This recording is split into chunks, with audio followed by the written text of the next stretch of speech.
Hello everyone, my name is Ashley Garcia and this is my discussion for Chapter 11, and I will be reading from a script for the first question, and then as I read the other questions I realized that I might be able to speak quicker and better off script. Sorry, that was my phone. But I will be reading for the first one. So my first one, I wrote down that I believe, this is question 1, I believe the interpretive perspective made the most sense to me because I tend not to think quantitatively. I believe people need to be understood and recognized for the things that they do, and I believe that individuals, no matter the culture, are emotional beings because of this understanding, and getting down to the why you're doing what you're doing is the most easiest and effective way to solve conflict in any culture. My background in childcare allows me to see multiple different cultures and the way they have different perspectives on how to care for their children. But one in particular that I can use as an example is there was an individual who was part of the breastfeeding culture, and she was concerned about me throwing her breast milk away, and after telling her the reasoning why I mentioned it, the rules prevented me from serving it again if the child didn't finish it.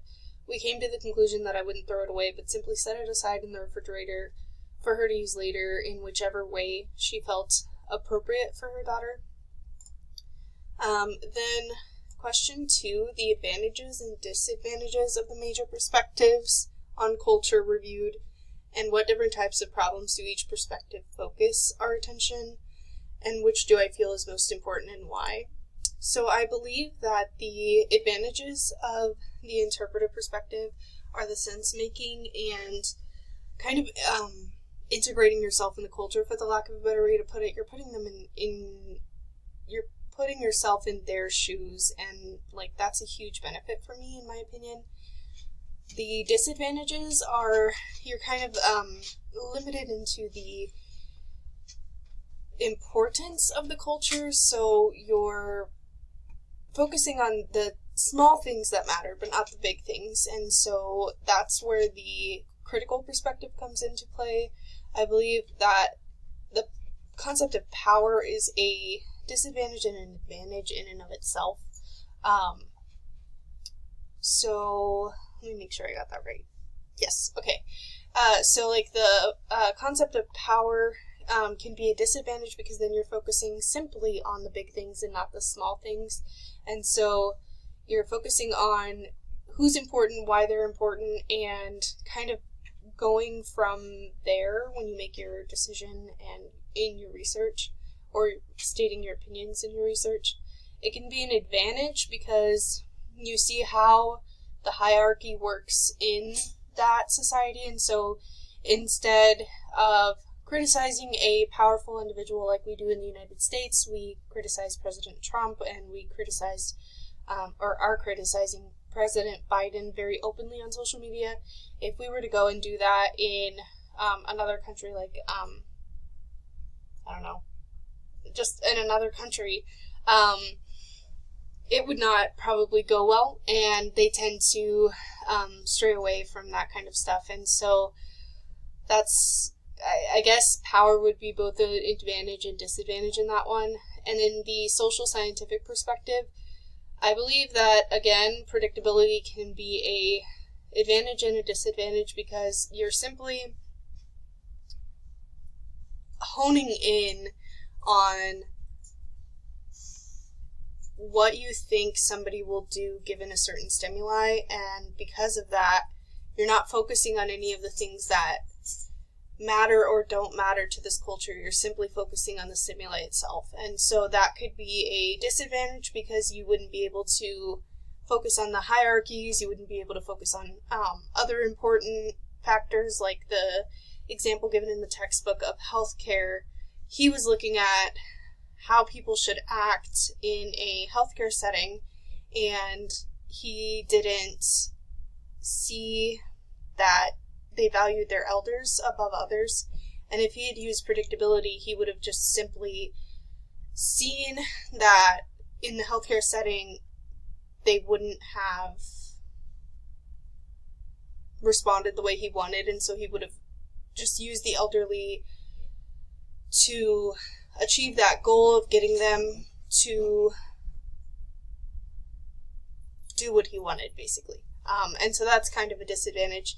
I believe the advantage of it is you're able to see multiple different things and different stimuli. Sorry, I'm babysitting a dog and she's being a little loud. But you're able to use multiple different stimuli and different things to ultimately get your end goal.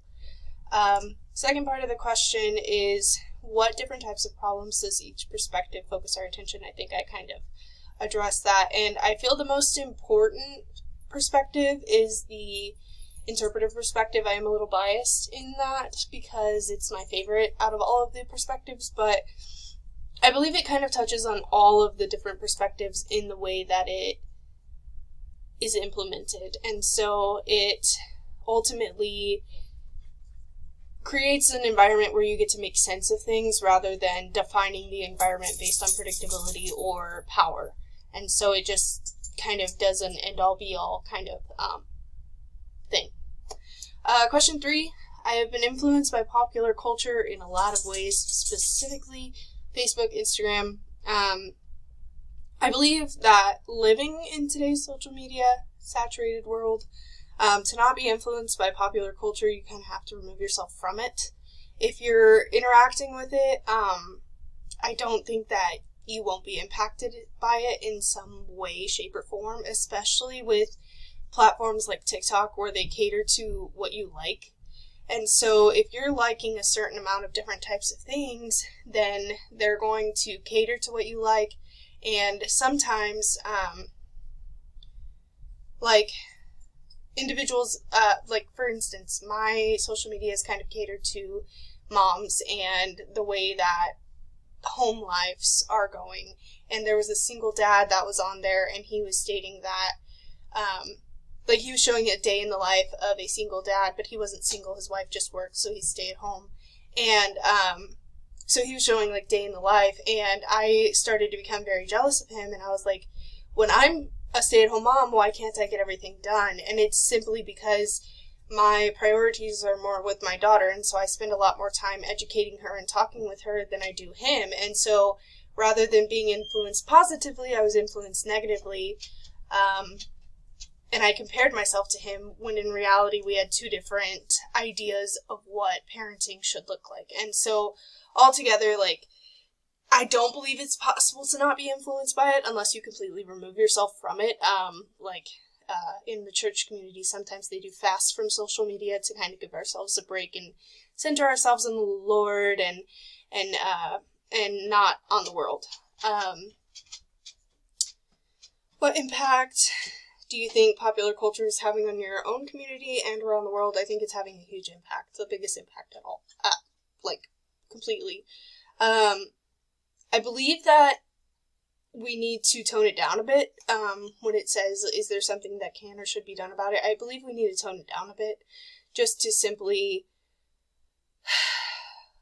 take the influences and the ideas of free speech kind of away for a minute, just so everybody can kind of try to formulate ideas of their own. I believe social media is just, or media in general, just pop culture in general, it's giving ideas to people when they can't formulate ideas of their own, and so it just leaves a lot of vulnerability for people to make other decisions for us. And so I believe it just needs to basically tone it down a bit, cut it down a bit, have limitations, I guess.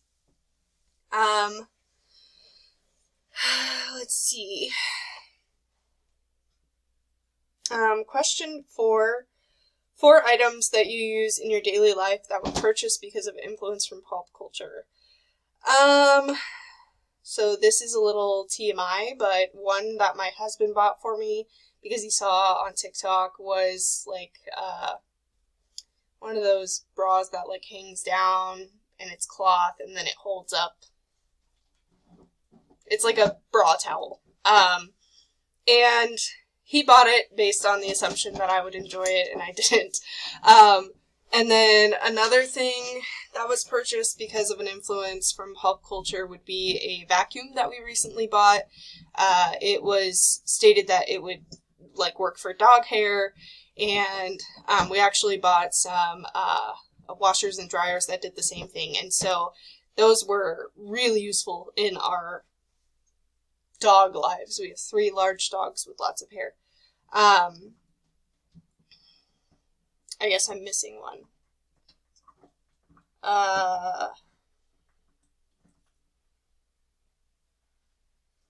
Fitbits, I guess, would be another one that we bought, based on pop culture.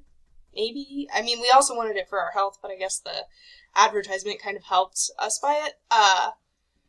But yeah, those are 4. Most influence from pop culture, need for the item or brand. Not exactly sure what that means, but what was most influenced from the pop culture?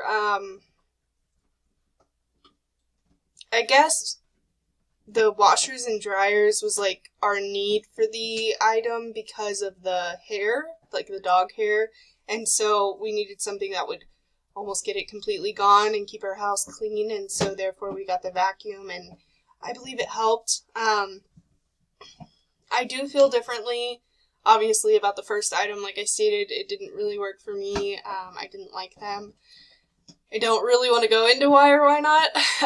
So I guess I will go into the Fitbits. I do actually feel a little different now that I have a little more nutritional knowledge and stuff about the Fitbits, because I found out that the heart rates aren't exactly accurate, and that the calories are way lower than what they should be.